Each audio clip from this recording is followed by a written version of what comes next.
घने जंगल के बीचों बीच एक सुंदर नदी बहती थी। नदी के दोनों किनारों पर ऊंचे पेड़, रंग बिरंगे फूल और हर समय चहकते पक्षी जंगल को जीवंत बनाते थे।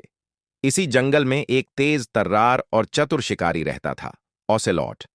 उसकी आंखें बहुत पैनी थीं और वह खुद को जंगल का सबसे समझदार जानवर मानता था। उसे लगता था कि ताकत और चालाकी से हर समस्या हल हो जाती है। उसी जंगल में नदी के पास एक छोटा लेकिन बेहद फुर्तीला जानवर रहता था, मिंक। मिंक बहुत शांत स्वभाव का था। वह कम बोलता था, पर हर काम सोच समझ कर करता था। मिंक को पानी में तैरना और मछलियां पकड़ना बहुत अच्छा लगता था। वह मानता था कि धैर्य और सही समय का इंतजार ही सफलता की कुंजी है। एक दिन जंगल में भयंकर सूखा पड़ गया।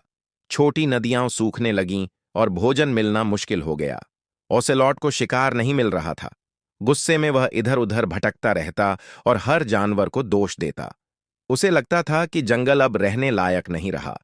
दूसरी ओर मिंक रोज सुबह नदी के किनारे जाता, पानी की स्थिति देखता और सोचता कि इस मुश्किल समय में कैसे भोजन जुटाया जाए। उसने देखा कि नदी का एक हिस्सा अभी भी गहरा है, जहां मछलियां छिपी हुई हैं।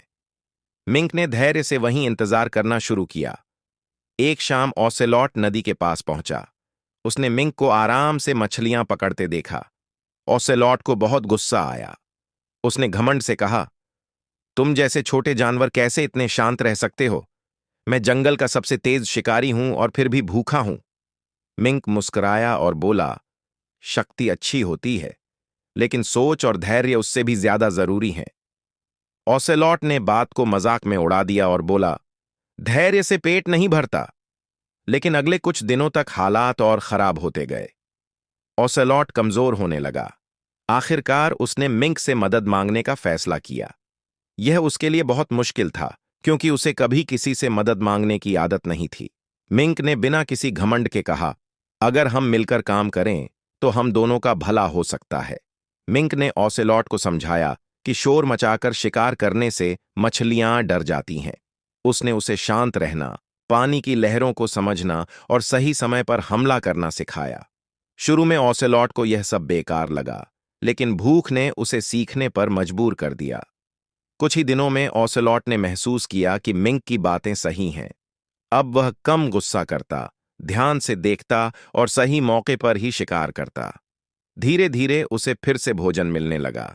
एक दिन जंगल में भारी बारिश हुई। नदी उफान पर आ गई। तेज बहाव में मिंक का छोटा सा घर बहने लगा। मिंक डर गया। इस बार मदद करने की बारी ओसेलॉट की थी।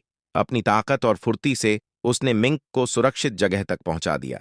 मिंक ने धन्यवाद देते हुए कहा, आज तुम्हारी ताकत ने मेरी जान बचा ली। ओसेलॉट ने विनम्रता से जवाब दिया, और तुम्हारी समझदारी ने मुझे जीना सिखाया। इसके बाद दोनों अच्छे मित्र बन गए। ओसेलॉट ने अपनी घमंड छोड़ दी और मिंक ने यह समझ लिया कि कभी कभी ताकत भी जरूरी होती है। जंगल के दूसरे जानवरों ने देखा कि कैसे दो अलग अलग स्वभाव वाले जानवर मिलकर मुश्किलों का सामना कर सकते हैं। धीरे धीरे जंगल फिर से हरा भरा हो गया। सूखा खत्म हुआ, नदियां भर गईं और जीवन सामान्य हो गया।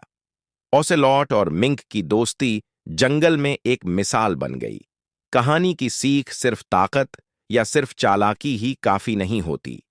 धैर्य, समझदारी और सहयोग से हर समस्या का समाधान निकल सकता है।